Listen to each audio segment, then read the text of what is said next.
Hello guys, this is Professor Harsh Kachalia and today we are going to start with yet another chapter in your other laws.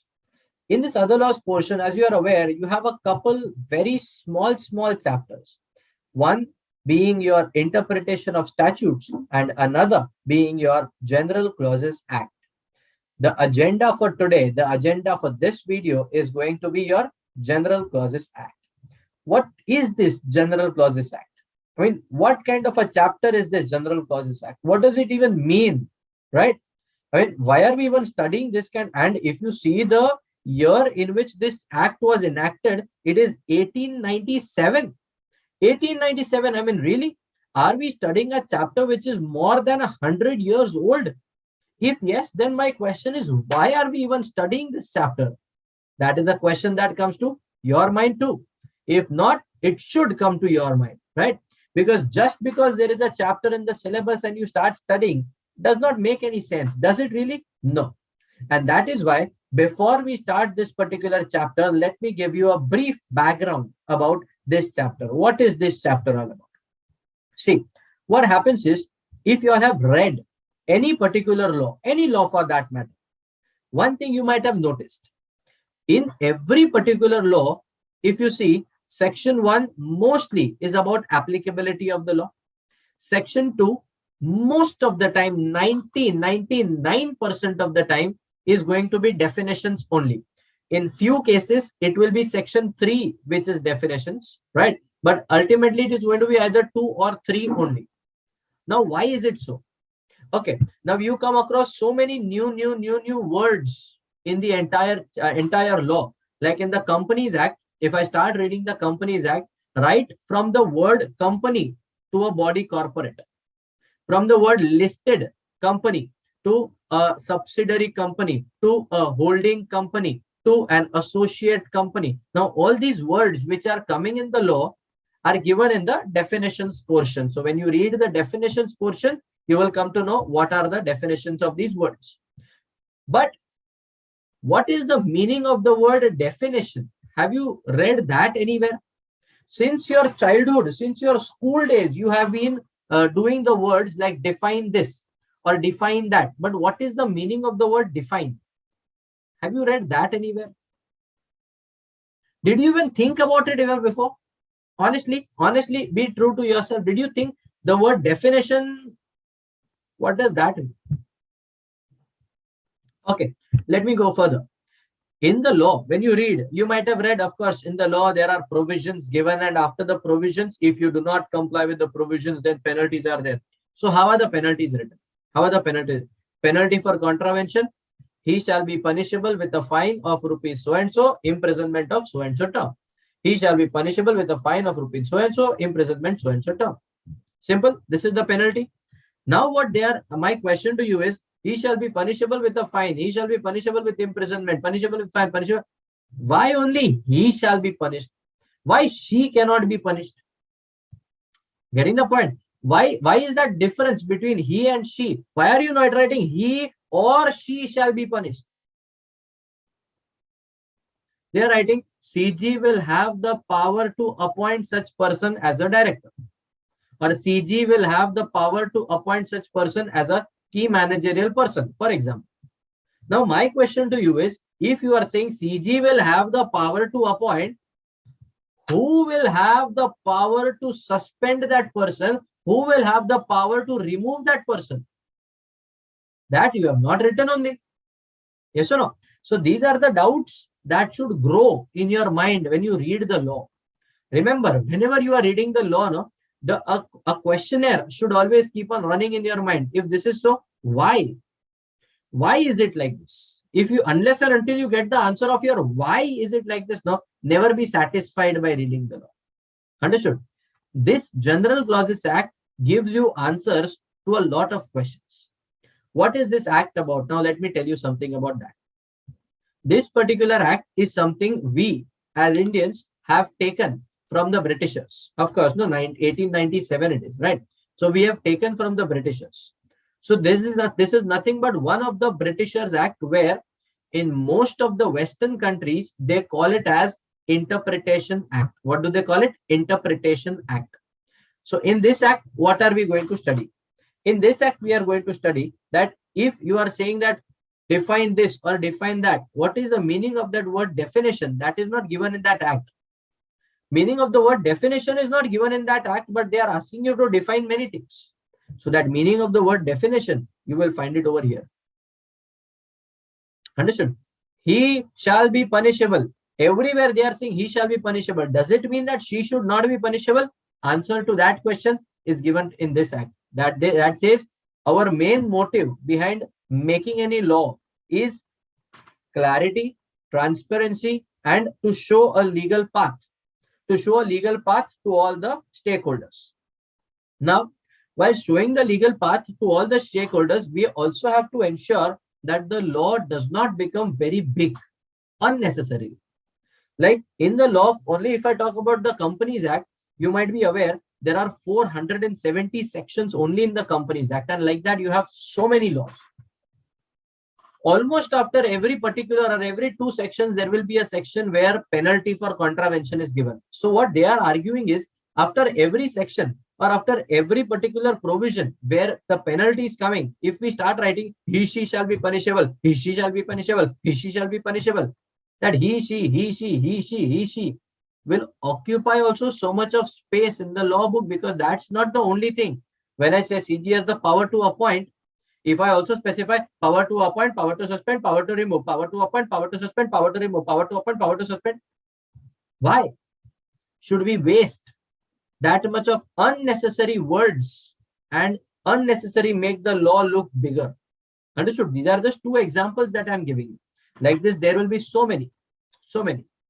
Understood? So what they are saying over here, that in the law, we are writing he, but that will not mean he. That will mean he also and she also. Masculine will also include feminine. Singular will also, if I'm saying the document should be submitted, that document does not mean only one document. It can be more than one documents also. Understood? It can be more than one document also. It can be plural. It can be singular. So everywhere I need not write singular as well as plural, masculine as well as feminine. No.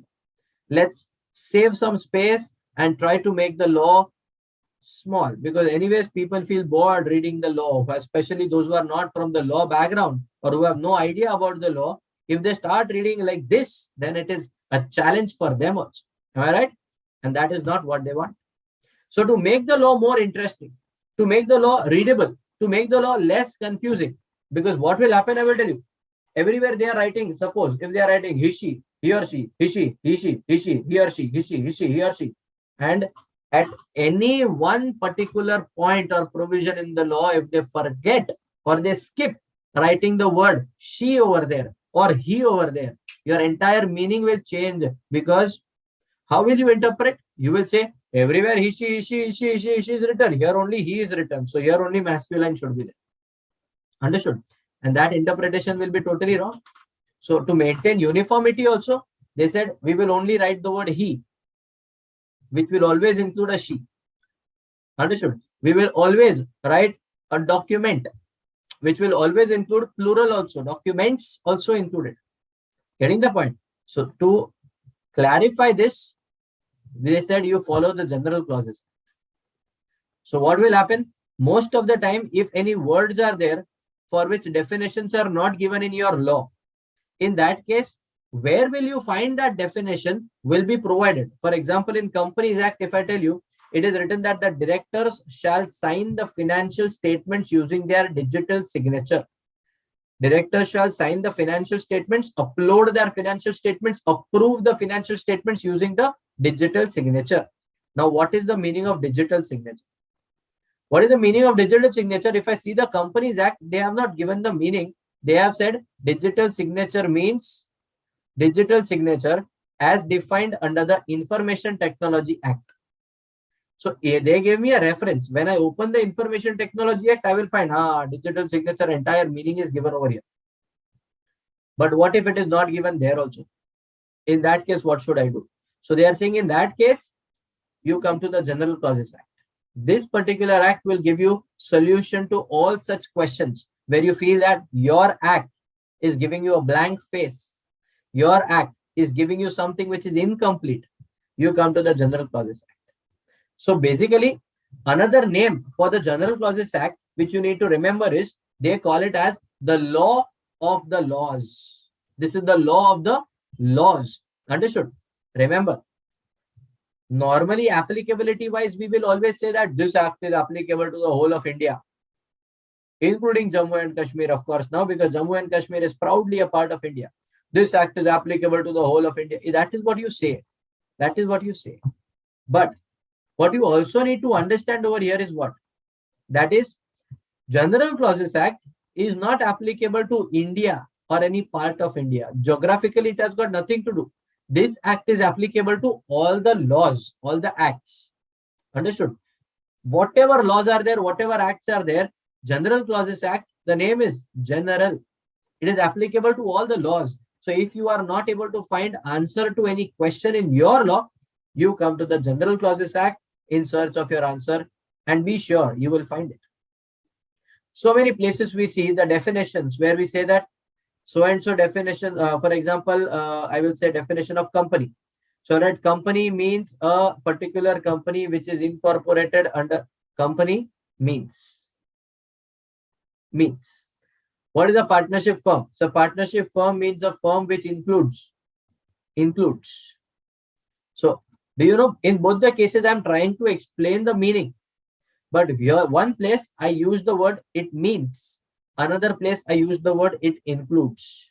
Now, why is this kind of a difference? Why can't we be having the similar kind of a language? Because ultimately you are explaining the meaning only, not both places. Then why can't we have the similar language at all places? They are saying, go to General Clauses Act and see. They will explain that when you read the word, when you read any definition, when you read any meaning, no, meanings of are of two types. One is exhaustive in nature, one is inclusive in nature. When the one which is inclusive in nature will include only those things which are included. One is exhaustive in nature, you will most of the time find the words this, etc. That etc. changes the entire meaning. Understood? That is why you have two types of definitions, being exhaustive ones and inclusive ones in nature. Getting the point? So if you understand what is the main purpose of making a law like General Clauses Act, is what? It is that whatever central or state acts are there, to make the reading of those acts comparatively easier, to shorten the language of those acts, because unnecessarily increasing the length of those acts will not make any sense. Yes, and most importantly, he, she everywhere, and at few places if you skip writing he, she and you write only he or only she, that will be a problem. So to ensure that uniformity is maintained, in every particular law. Is that clear? So that is why we have to study this chapter. From your exam perspective, if I tell you, weightage of this chapter will be near about, I have it from your past exams. It says minimum for, it can come up to 8 marks also. Yes, it has come for 8 marks in the past. Of course, the concepts which are there in this particular law are not so many. Limited concepts are there. So if it comes for 8 marks, I will be the happiest person. Why? Because it is all going to be super scoring for you. Understood? And that is why this chapter, super scoring, MCQ perspective also very important. When it has come for 8 marks, trust me, 2 to 3 marks or 4 marks was only MCQs. Yes. So MCQ perspective also, it is going to be very important, and descriptive, of course. When I show you the answers, you will yourself come to know how important the chapter is going to be. In the next video, we are going to start with the chapter with the notes, that is the screen on with you, and notes having on the screen, where we will do the reading, we will do the marking, and we will finish the chapter at once. See you in the next video shortly.